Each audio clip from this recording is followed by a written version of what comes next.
Giluco. Voici Tania, 1,54 m et 38 kg contre 48 le mois dernier.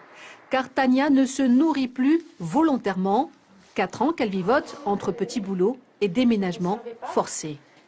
J'étais depuis quelque temps chez des gens, ça ne se passait pas bien. On m'a dit il faut partir et je ne savais pas où aller. Donc j'ai tenté de franchir la rivière pour aller encore plus haut dans la montagne avec mon char et puis mes affaires, la vaisselle chez un voisin, sous la pluie, enfin une histoire de fou. Et puis le propriétaire de la terre est venu me chercher, quelqu'un lui a dit. Et il m'a dit tu ne peux pas monter comme ça, c'est pas possible. On a été prendre un café chez lui et puis il m'a déposé là, enfin, c'est son fils.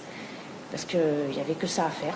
Je me souvenais de la maison hantée depuis le temps et quand on parlait, je me disais, bon, il faut bien aller quelque part. J'ai le droit de mettre mes pieds quelque part, mais j'ai pas le droit. Alors je vais aller là, peut-être on me laissera tranquille. Finalement non, elle occupera la maison 2 mois. Avoir un toit, c'est son grand combat depuis qu'elle a quitté la métropole avec 200 000 francs en poche pour ce qu'elle croyait être le paradis.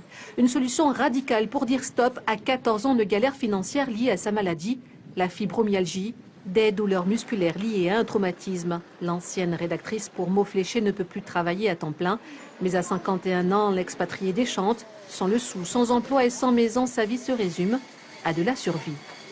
Oui, j'achète de temps en temps de Coca-Cola ou de l'eau ou des chips ou quelque chose. Ou un billet même, hein, une fois ou deux. Un billet, carrément. Si. Oui, un peu. De temps Ce qui est en temps, anormal je de donne vivre comme 500 ça. francs. Voilà. Et c'est tout ce que je peux faire. C'est déjà beaucoup. Lundi, Tania s'entretiendra avec un rhumatologue. Son diagnostic la rangera peut-être parmi les 2% de la population française atteinte de fibromyalgie. Cette île, je la maudis 20 fois par jour tellement je souffre. Mais je l'adore et je la quitterai pas. Je la quitterai pas. Ici, c'est chez moi.